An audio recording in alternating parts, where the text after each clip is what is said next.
அனைவருக்கும் வணக்கங்க. இன்றைய வீடியோ பதிவு இந்த டைட்டிலை பார்த்தோன்னே உங்களுக்கு தெரிஞ்சிருக்கும். ஃப்ளைட் ஜேர்னி எல்லோரும் கனவாக நினைக்கிற ஒரு விஷயங்க. ஒரு வாட்டியாவது நம்ம ஃப்ளைட்டில் போயிட்டு வர முடியாதா அப்படின்னு. ஆனால் அதுக்குள்ளே எவ்வளோ ஆபத்துகள் இருக்குதுன்னு சொல்லிட்டு இந்த வீடியோ பதிவில் பார்க்கலாங்க. அதே மாதிரி வேறு பஸ்ஸில் ட்ரெயின்லலாம் ஆபத்து இல்லையான்னு நீங்கள் கேட்குறதுக்கு புரியுதுங்க. இருந்தாலும் கரணம் தப்புனா மரணங்கிற மாதிரி ஃப்ளைட் ஜேர்னியை பொறுத்த வரைக்கும் சான்சஸ் ரொம்ப கம்மிங்க. அவ்வளோ பெரிய ஒரு ரிஸ்க்கான விஷயம். அதில் ட்ராவல் பண்ணவங்களுக்கு தான் அதை பற்றி தெரியுங்க. இப்போ ரீசெண்டாக ஒரு சிங்கப்பூர் ஏர்லைன்ஸு ஒரு டேஞ்சரஸ் ஜோனில் மாட்டி அதனால் ஏற்பட்ட ஆபத்தை நீங்கள் படிச்சிருப்பீங்க. அதை பற்றி நிறைய யூடியூபர்ஸ்லாம் வீடியோ போட்டிருந்தாங்க, நீங்கள் பார்த்துருக்கலாம். இந்த மாதிரி இப்போ பாருங்கள், அந்த பிக்சரில் இருக்கிற கண்டிஷனை பாருங்கள் ஃப்ளைட்டுக்குள்ளே. அதே மாதிரி அதுலேருந்து தப்பிச்ச ஒருத்தர் சர்வைவர், அவர் என்ன சொல்கிறாருன்னு பாருங்கள். ஆக்சுவலாக இந்த ஃப்ளைட் வந்து லண்டன்லேருந்து புறப்பட்டு ரஷ்யா வழியால் இது மாதிரி இந்தியாவில் வரும்போது பார்த்திங்கன்னா அந்த ஹிமாலயன் ரேஞ்சஸில் வரும்போது பயங்கர டர்புலன்ஸுக்கு ஆளாயிருக்குங்க. அவசரமாக அதை பேங்காக்கில் ஃப்ளைட் லேண்டிங் பண்ணியிருக்காங்க.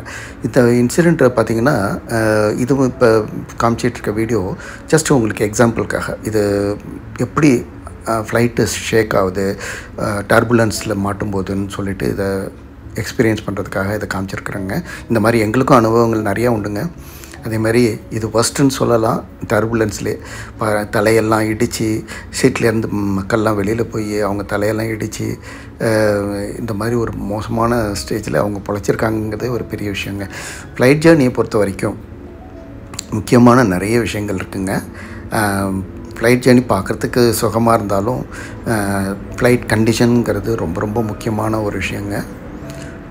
அதே மாதிரி ஃப்ளைட்டோட பேராமீட்டர்ஸ் எல்லாத்தையும் இன்ஸ்பெக்ஷன் பண்ணி தான் ஃப்ளைட்டே எடுப்பாங்க. அதே மாதிரி அடுத்தபடியாக ஃப்ளைட்டு பைலட்ஸ் அவங்களுடைய ஸ்கில்லும் அவங்களுடைய எக்ஸ்பீரியன்ஸும் ரொம்ப ரொம்ப முக்கியங்க. இன்னும் சொல்லப்போனால் சில ஏர்போர்ட்லலாம் ஸ்பெஷல் ஸ்கில் உள்ளவங்க மட்டும்தான் அதில் லேண்டிங் பண்ண முடியும். அப்படியெல்லாம் ஒரு சில ஏர்போர்ட்ஸ் இருக்குது, அதையும் பார்க்கலாங்க. அடுத்தபடியாக வெதர் கண்டிஷன்ஸ், விண்டி ரெய்னியாக இருந்துச்சுன்னா, க்ளவுடியாக இருந்துச்சுன்னா, அதே மாதிரி விண்டியாக இருந்துச்சுன்னா, இதெல்லாம் மோசமான கிளைமேட்டுன்னு சொல்லலாங்க. அதேமாதிரி அடுத்தபடியாக ஃபாகி கிளைமேட்டு பார்த்திங்கன்னா விசிபிலிட்டியே இருக்காது ரன்வேயில், அது ரொம்ப ரொம்ப மோசமானது. இப்போ பாருங்கள், நம்ம காக்பீட்லேருந்து ஃப்ளைட்டில் எப்படி இந்த க்ளவுட்ஸுக்குள்ளே போகும்போது எப்படிங்கிற ஒரு எக்ஸ்பீரியன்ஸ் பார்த்துங்க. இதில்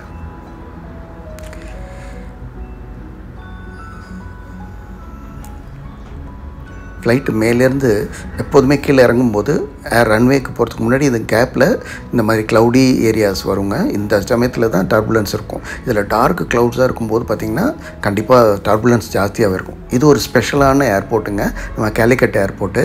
இதை டேபிள் லேண்டு ஏர்போர்ட்டுன்னு ரன்வேன்னு சொல்லுவாங்க. இதுக்கு காரணம் என்னென்னு பார்த்திங்கன்னா, இந்த மலை மேலே இருக்கிற ரன்வே, ரெண்டு சைட்லேயும் பார்த்திங்கன்னா வேலி, அதாவது பள்ளத்தாக்கு மாதிரி இருக்கும். இதில் ரன்வேல இறக்குறவங்களுக்கு ஸ்பெஷல் ஸ்கில்லு வேணுங்க. அதே மாதிரி பர்மிஷன் வேணுங்க. அதே மாதிரி அதே ரன்வே நைட் டயத்தில் எப்படி பியூட்டிஃபுல்லாக காமிக்கிது பாருங்கள். அதே மாதிரி எவ்வளோ ரிஸ்கின்னு பார்த்துக்கலாம், நீங்களே பார்க்கலாம். கொஞ்சமாவது இந்த வெதர் கண்டிஷனோ இல்லாட்டி ரன்வே கண்டிஷனோ மோசமாக இருந்துச்சுன்னா ஃப்ளைட் ஆக்சிடெண்ட் ஆகிறதுக்கு நிறைய சான்சஸ் இருக்குங்க.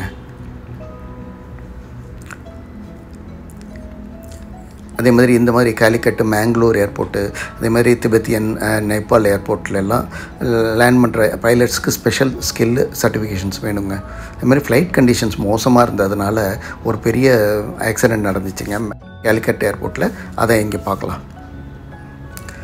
அது கண்ட்ரோலே இல்லாமல் போயிட்டு இருந்ததுனால பார்த்திங்கன்னா லேண்ட் ஆனதும் லேட்டாக லேண்டிங் ஆணுச்சு. அதே மாதிரி ரன்வே முடிய போகிற இடத்துல அது கண்ட்ரோல் பண்ணி நிப்பாட்ட முடியாமல் ரன்வேவையும் தாண்டி ஃபென்சிங்கை தாண்டி போய் கீழே நான் ஏற்கனவே சொன்ன மாதிரி பள்ளத்தாக்கில் போய் இறங்கிடுச்சிங்க.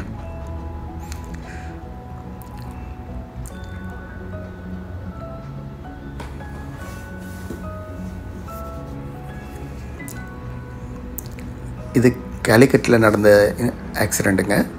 இதில் உயிர் சேதம் ரொம்ப கம்மி தான், ஜாஸ்தின்னு சொல்ல முடியாது. ஒரு 11 பேர் வேணுமோ தான். ஆனால் 100க்கு கணக்கான ஆளுங்க இன்ஜூர்ட் ஆகிட்டாங்க. அடுத்ததாக ஃபாகியாக இருந்ததுனாலையும் வெதர் கண்டிஷன், பைலட்டோட லேக் ஆஃப் ஸ்கில்லாலையும் மிகப்பெரிய ஆக்சிடெண்ட்டு இந்த மேங்களூர் ஏர்போர்ட்டில் இருந்துச்சுங்க. இது மிக டேஞ்சரஸான ஆக்சிடெண்ட் சொல்லலாம். இதில் பார்த்திங்கன்னா 150க்கு மேலே ஆளுங்க இறந்து போயிட்டாங்க. அதே மாதிரி நிறைய ரிஸ்க்கான ஃப்ளைட் ஜேர்னிங்க. இதில் எல்லா பேராமீட்டர்ஸும் சரியாக இருந்தால் தான் நம்மளால் சந்தோஷமாக ஊருக்கு போய் சேர முடியுங்க. ஓகேங்க, இந்த வீடியோ பதிவு உங்களுக்கு கண்டிப்பாக பிடிச்சிருக்குன்னு நினைக்கிறேன். பிடிச்சிருந்தால் லைக் பண்ணுங்கள், ஷேர் பண்ணுங்கள், மறக்காமல் எங்கள் சேனல் சப்ஸ்கிரைப் பண்ணுங்கள். Keep supporting our channel, keep commenting, keep referring to your family and friends. Thank you so much. நன்றி, வணக்கம். Once again thank you so much.